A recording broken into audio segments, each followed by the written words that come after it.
पुनर्विवाह भाग 1। आज तनीषा के लिए बहुत ही खुशी का दिन था। आखिर उसके इतने सालों की मेहनत रंग जो लाई थी। उसका सिलेक्शन टेट यानी टीचर एलिजिबिलिटी टेस्ट में हो गया था और एक टीचर की सरकारी नौकरी उसे मिल गई थी, जो उसके लिए बहुत ज़रूरी थी, क्योंकि भगवान ने उसको सिर्फ जिम्मेदारियां उठाने के लिए ही धरती पर भेजा था और वो बखूबी इन जिम्मेदारियों को उठा भी रही थी, अपने 2 बच्चों के साथ अपने माँ बाप की भी। तनीषा अपने माँ बाप की इकलौती संतान थी। पढ़ाई के साथ साथ काम में भी आगे थी। सिलाई, कढ़ाई, मेहंदी, गाना बजाना, किसी भी काम में पीछे नहीं रहती थी वो। घर की आर्थिक स्थिति ज़्यादा अच्छी नहीं थी, इसलिए उसने 12th पास करके कॉलेज टाइम से ही प्राइवेट स्कूल में नौकरी ले ली थी। घर पर भी वो ट्यूशन लेने लगी। पढ़ाई में होशियार तो थी ही, इसलिए ट्यूशन पर काफ़ी बच्चे आते थे। सुबह 6 बजे से लेकर रात 8 बजे तक उसका दिन केवल पढ़ने पढ़ाने में निकल जाता। अपने माँ बाप के लिए तो वह एक बेटा ही थी। बस फर्क सिर्फ इतना था कि वह लड़कों के जैसे बाहर जाकर ज़्यादा नहीं कमा सकती थी। फिर भी उससे जितना बन पड़ता था वह घर पर रहकर ही कर लेती थी। कॉलेज पूरा होते ही उसकी शादी उसी के शहर में पार्थ नाम के लड़के से हो गई। वह चाहती थी कि वह आगे पढ़े, पर घर परिवार को संभालते संभालते उसने अपनी इच्छा कभी किसी को बताई ही नहीं और सिर्फ घरेलू महिला बनकर रह गई। तनीषा के पति पार्थ छोटे से एक व्यापारी थे और व्यापार पर ध्यान ना देने की वजह से उन्हें बहुत बड़ा घाटा उठाना पड़ा और वो कर्ज में डूब गए। उन्हें आखिरकार वह शहर छोड़कर जाना पड़ा और तनीषा अपने सास ससुर जेठ जेठानी के साथ वहीं ससुराल में रह गई, जिसे पार्थ यह बोलकर छोड़ गया था कि जब दूसरा काम धंधा ठीक से जम जाएगा तब उसको यहाँ से ले जाएगा, और वह उसकी आस लगाए वहीं रुके रह गई। तनीषा स्वाभिमानी लड़की थी और उसने कभी किसी पर बोझ ना बनकर दोबारा एक प्राइवेट स्कूल में नौकरी ले ली और बच्चों का एडमिशन भी वहीं करवा लिया, जिससे उसे बच्चों की फीस में कुछ छूट मिल गई और अपनी पढ़ाई भी उसने जारी रखी, क्योंकि अभी उसकी मास्टर डिग्री नहीं थी और बीएड भी नहीं थी, जो आजकल सभी प्राइवेट स्कूलों में अनिवार्य हो गया था। घर में, बच्चों में और अपनी पढ़ाई में व्यस्त होने की वजह से उसे समय ही नहीं मिल पाता था, इसलिए वह घर पर ट्यूशन नहीं ले पाती थी। समय बीतता गया और एक दिन अचानक पार्थ का फोन आया। पार्थ, तनीषा, मैं तुमसे तलाक लेना चाहता हूँ, क्योंकि मुझे यहाँ कोई और लड़की पसंद आ गई है और मैं उसी से शादी करना चाहता हूँ। तनीषा, तनीषा, तुम सुन रही हो ना तनीषा?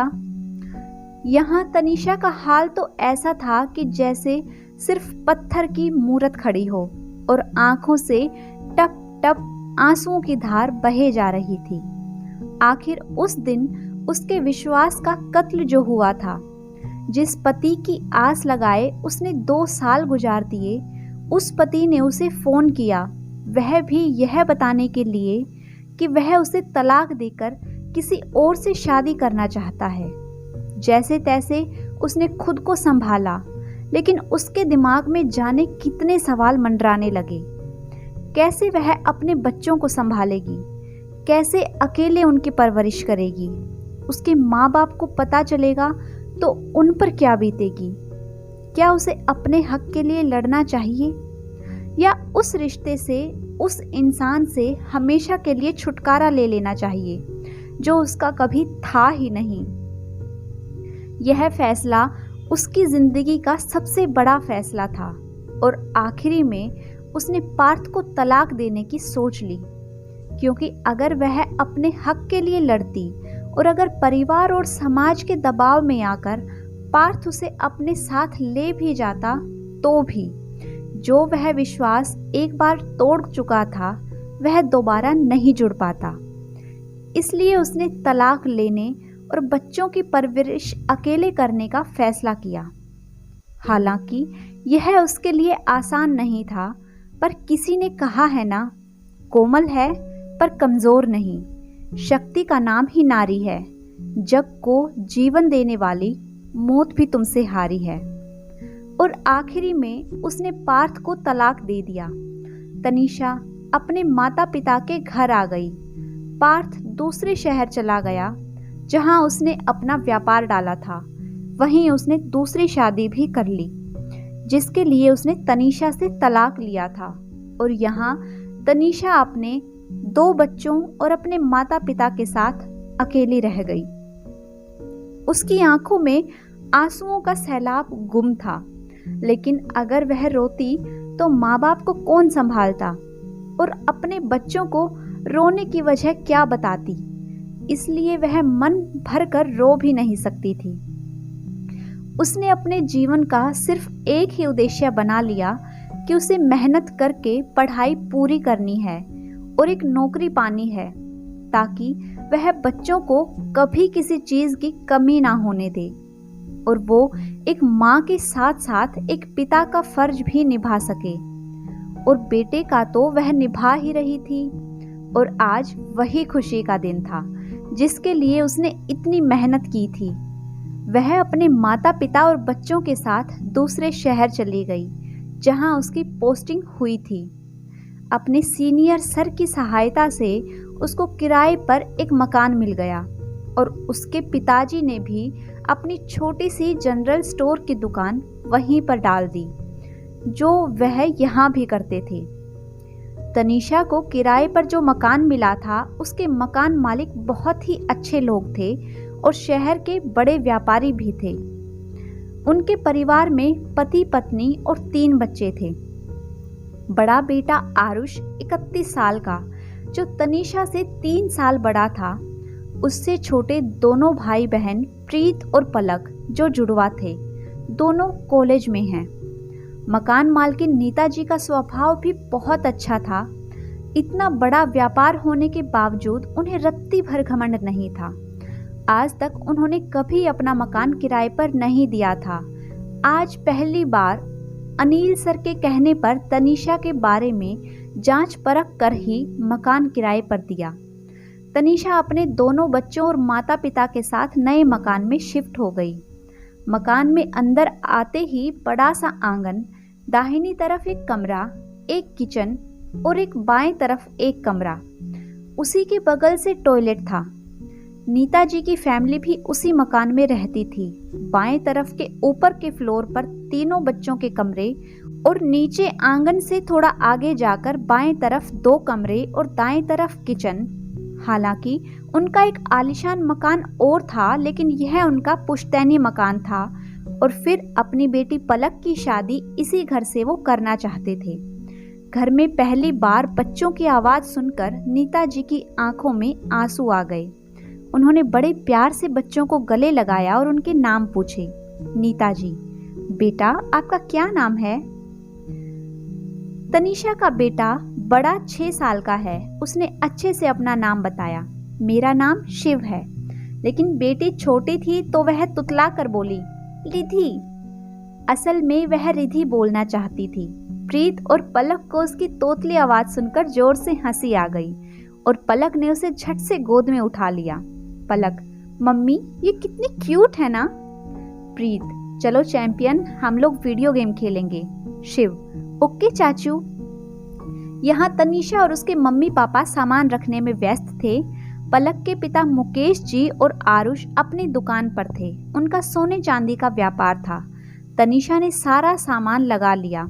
किचन के बगल वाले कमरे में मम्मी पापा का सामान और सामने की तरफ वाले रूम में अपने और बच्चों के लिए सोने के लिए बेड और उसी कमरे में छोटा सा एक मंदिर।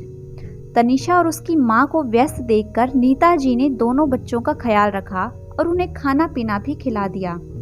शिव प्रीत के साथ वीडियो गेम में बिजी हो गया और पलक रिद्धि को साड़ी पहनाकर छोटी सी दुल्हन बनाने में लगी थी। रिद्धि की तोतली आवाज से नीताजी और पलक रिद्धि पर अपना प्यार लुटाए जा रहे थे।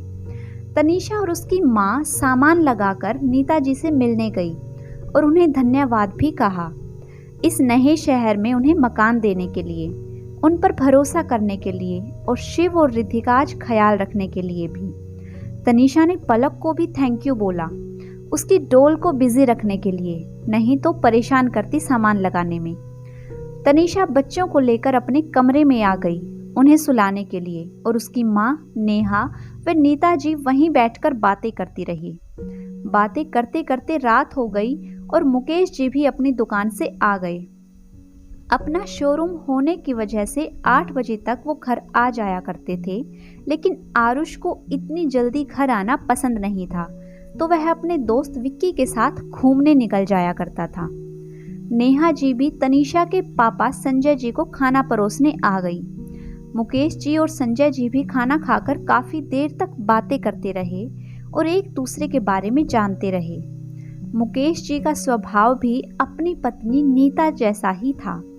दोनों में घमंड नाम मात्र के लिए भी नहीं था।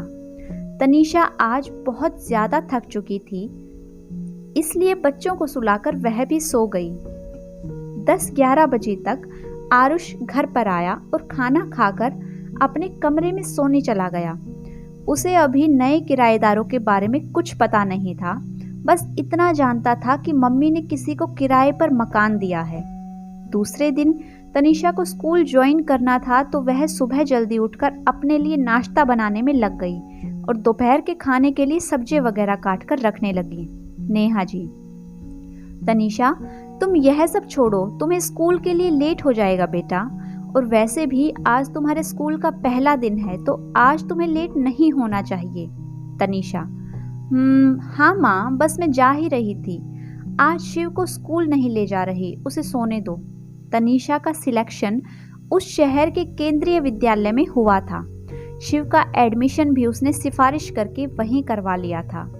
रिद्धि अभी छोटी थी, तो उसे प्ले स्कूल में डालना था। तनीषा जल्दी जल्दी तैयार होकर अपनी स्कूटी निकालकर स्कूल के लिए निकल गई। स्कूल का टाइम 7 बजे था, इसलिए वह 6:30 बजे निकल गई ताकि लेट ना हो जाए। अभी घर में सिर्फ नीताजी और नेहा जी ही उठे थे। सुबह के 8:30 बजे आरुष उठा। वह सुबह जल्दी उठकर जिम जाया करता था। देखने में 6 फुट लंबा कद, बेहतरीन पर्सनैलिटी।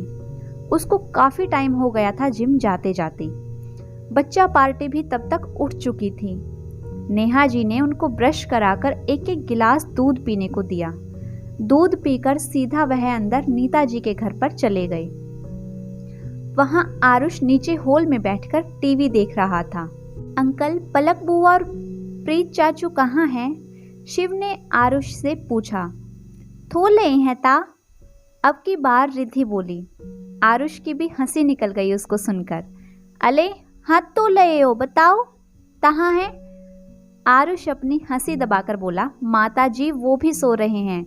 आपके जैसे गुड बॉय गुड गर्ल थोड़ी ना है जो जल्दी उठ जाएं। आप लोगों को यह घर अच्छा लगा? शिव ने हाँ बोला, लेकिन रिद्धि बोली, मुझे तो बुआ दादा आती लदी। हंसते हुए आरुष ने उसको अपनी गोदी में बैठा लिया और उनसे बातें करने लगा। नीताजी आरुष के लिए चाय बनाकर लाई। चाय पीकर वो अपने रूम में चला गया और म्यूजिक ऑन करके गाना सुनने लगा। धीरे धीरे मुकेश जी, प्रीत और पलक भी उठ गए थे और वहाँ संजय जी भी उठकर तैयार हो गए। आज उनको अपने जनरल स्टोर के लिए नई दुकान तलाशने जाना था। मुकेश जी ने आरुष को संजय जी के लिए अच्छी जगह पर दुकान देखने को कहा। आरुष भी रेडी होकर उनके साथ शॉप ढूंढने के लिए चला गया। मुकेश जी अपनी शॉप के लिए निकल गए और प्रीत और पलक भी कॉलेज के लिए निकल गए। अब घर में सिर्फ नीता जी और नेहा जी रह गए थे।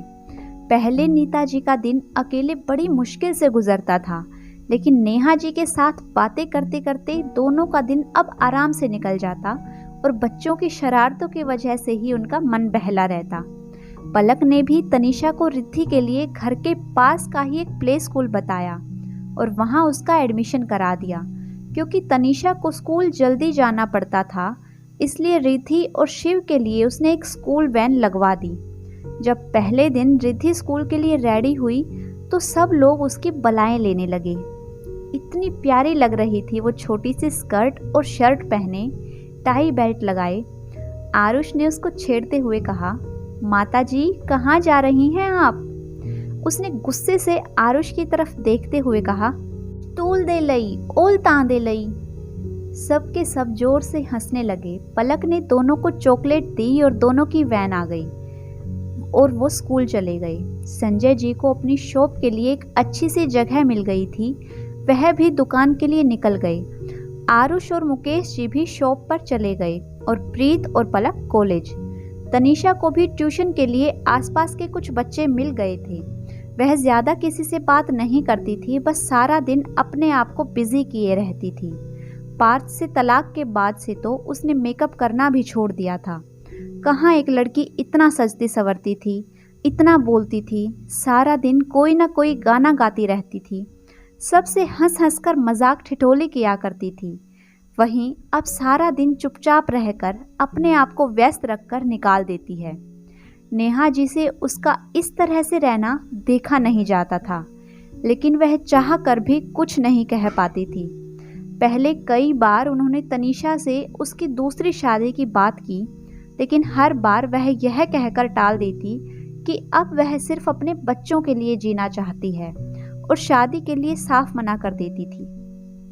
अब तो नेहा जी ने भी उससे इस बारे में चर्चा करना छोड़ दिया। बस भगवान से यही प्रार्थना करती कि तनीषा को भी वो सारी खुशियां मिल जाएं जिनके लिए वह अपने मुंह से तो नहीं कह सकती, पर अंदर ही अंदर तरस रही है, एक सच्चे हमसफर के लिए। एक दिन नेहा जी और संजय जी को अपने पुराने घर उसी शहर में जाना था जहां से वो आए थे और जहां उनके छोटे भाई भतीजे तनीषा के चाचा लोग रहते थे। वहां घर के कुल देवता की पूजा में शामिल होने जाना था, लेकिन तनीषा ने जाने से मना कर दिया क्योंकि अब वह वापस उस शहर नहीं जाना चाहती थी और वहां उसका पुराना ससुराल भी था। वह वहीं रुक गई, लेकिन नाना नानी के साथ शिव जाने लगा। तनीषा चाहती तो नहीं थी शिव को साथ भेजना, लेकिन मम्मी के बोलने पर वह मना नहीं कर पाई। तनीषा, मम्मी पापा इसका ख्याल रखना, और उन लोगों को अगर खबर लग जाए और वो लोग अगर इससे मिलने के लिए बोलें तो मिलने मत देना। मैं बच्चों के साथ कोई रिस्क नहीं लेना चाहती। नेहा, तुम चिंता मत करो बेटा, शिव को हम अपने साथ ही रखेंगे, कहीं नहीं जाने देंगे और कल पूजा करके परसों वापस आ जाएंगे। संजय जी, बेटा चिंता मत करो, कुछ नहीं होगा शिव को। अब उन लोगों का शिव से कोई लेना देना नहीं है। मैं उनको शिव को देखने भी नहीं दूंगा। उनके बेटे ने जो मेरी बच्ची के साथ किया है, उससे मुझे उनकी शक्ल से भी नफरत हो गई है। नेहा जी और संजय जी दोनों की आंखों में आंसू आ गए। तनीषा ने खुद पर कंट्रोल करते हुए कहा, मम्मी आप लोग निकल जाइए वरना लेट हो जाएंगे। अपना और शिव का ख्याल रखिएगा। दोनों लोग शिव को लेकर चले गए। शाम के करीब 7 बजे जोर से दरवाज़ा खटखटाने की आवाज़ आई। कोई लगातार डोर पर बेल भी बजाए जा रहा था। तनीषा अपने किचन में थी। पलक ने भागकर दरवाज़ा खोला और एकदम से चिल्लाने लगी, तनीषा दी, तनीषा दी। तनीषा दौड़कर किचन से आई तो देखा कोई लड़का खून से लथपथ है, हाथ पैर पर भी चोट के निशान हैं। वह कोई और नहीं, आरुष था। तनीषा ने पहली बार आरुष को देखा था। एक तो वह भी स्कूल और ट्यूशन में बिजी रहती थी और आरुष घर पर कम ही रहता था। विक्की आरुष का हाथ अपने कंधे पर रखे अंदर ला रहा था, लेकिन वह पूरी तरह होश में नहीं था, तो विक्की को भी मुश्किल हो रही थी। उधर मम्मी पापा मंदिर गए थे और प्रीत अपने दोस्त की बर्थडे पार्टी में। पलक भी बुरी तरह कांप रही थी अपने भाई को इस हालत में देखकर। आरुष विक्की से अकेले नहीं संभल रहा था और जैसे ही एकदम से गिरने लगा तो तनीषा ने उसका कंधा पकड़ लिया और आरुष ने भी तनीषा को उस समय पहली बार देखा। सिर में चोट की वजह से पूरी तरह वह होश में तो नहीं था, लेकिन फिर भी आरुष ने उसकी आंखों की तरफ देखा। बड़ी बड़ी आंखें जिनमें जाने कितना दर्द भरा था, जैसे वो आंखें जी भर के रोना चाहती हूँ। विक्की ने डॉक्टर को कॉल किया, पलक ने भी मम्मी पापा को कॉल किया और घर जल्दी आने को कहा। डॉक्टर ने आकर सिर पर चोट साफ करके पट्टी बांधी और दर्द की कुछ टैबलेट भी दी। नीता जी और मुकेश जी भी घर पर आ गए। नीता जी आरुष को इस हालत में देखकर बहुत घबरा गई। थोड़ी देर बाद आरुष को होश आया तो नीता जी ने उससे उसकी इस हालत के बारे में पूछा, तो उसने शायद झूठ बोल दिया कि छोटा सा एक्सीडेंट हो गया है और विक्की को इशारे से कुछ ना बताने को कहा। ऐसा करते उन्हें तनीषा ने देख लिया, लेकिन वह चुप रही और आरुष को हल्दी वाला दूध और टैबलेट खाने के लिए दिया। आरुष उसे देख ही रहा था। आज उसने पहली बार तनीषा को देखा था। लंबे काले कमर तक बाल जिसकी उसने चोटी बनाई थी, माथे पर छोटी सी बिंदी, पीले कलर का चूड़ीदार पजामी कुर्ता और लाल दुपट्टा, आंखें बड़ी बड़ी लेकिन कुछ सोनापन था उन आंखों में। तनीषा, आंटी मैं जा रही हूँ, रिद्धि को खाना खिलाकर सुला दूँ। आपको कोई काम हो तो आवाज़ दे दीजिएगा, मैं आ जाऊँगी। नीता जी, नहीं बेटा, तू आराम कर अब, और बहुत बहुत धन्यवाद बेटा, अगर तुम ना होती तो पलक तो यह सब देखकर बहुत घबरा जाती। तनीषा, नहीं आंटी, आप थैंक यू क्यों बोल रही हैं? आप लोग भी तो शिव और रिद्धि के लिए कितना कुछ करते हैं, अपने बच्चों जैसा प्यार देते हैं। अच्छा आंटी, अगर कोई काम हो तो बिना झिझक बुला लीजिएगा। आरुष अभी भी तनीषा को देख रहा था। विक्की ने उसकी तरफ अपनी पोहें चलाते हुए इशारे से कहा, कौन है ये? तभी पलक बोली, हमारी किराएदार हैं, शिव और रिद्धि की मम्मी। तब तक तनीषा जा चुकी थी। नीता जी, बेचारी कितनी अच्छी लड़की है, कितना अभागा होगा वो इंसान जिसने इतनी होनहार लड़की को ठुकरा दिया। मुकेश जी, नीता, हर किसी को हीरे की परख नहीं होती। नीता जी, सही कहा आपने, कितनी मेहनत करती है ये लड़की, अपने माँ बाप के लिए तो यह बेटा ही है, बच्चों का तो एक पिता से बेहतर ख्याल रखती है, कोई कमी नहीं होने देती उनको। जाने कैसे उस इंसान ने इस बच्ची को धोखा दिया। और जैसे ही उन्होंने आरुष को देखा तो अचानक से चुप हो गई और बात पलटते हुए बोली, आरुष बेटा, दवाई खा लो और आराम करो। चलिए अब मैं भी चलता हूँ आंटी। और उसकी तरफ देखकर विक्की बोला, साले, तुझे तो मैं कल बताता हूँ। असल में आरुष का एक्सीडेंट नहीं, उसका कुछ लड़कों से झगड़ा हुआ था। आरुष भी दवाई खाकर लेट गया, लेकिन उसे बार बार तनीषा का चेहरा याद आ रहा था और उसकी वह बड़ी बड़ी सोनी आंखें, और कब उसकी नींद लग गई उसे पता ही नहीं चला। दूसरे दिन संडे था तो तनीषा की स्कूल की छुट्टी थी। आरुष को भी मुकेश जी ने दुकान पर जाने के लिए मना कर दिया था और रेस्ट करने के लिए बोला। वैसे हर संडे को तनीषा कुछ ना कुछ खाने की आइटम बनाती थी, पर इस बार मम्मी पापा नहीं थे तो उसका मन नहीं हो रहा था। लेकिन पलक ने जिद की कुछ अलग खाने की। पलक, तनीषा दी, आज इडली सांभर बनाओ ना, क्योंकि मुझे भी सीखना है आपसे। पलक और तनीषा दोनों ने मिलकर संडे को इडली सांभर, नारियल की चटनी बनाई।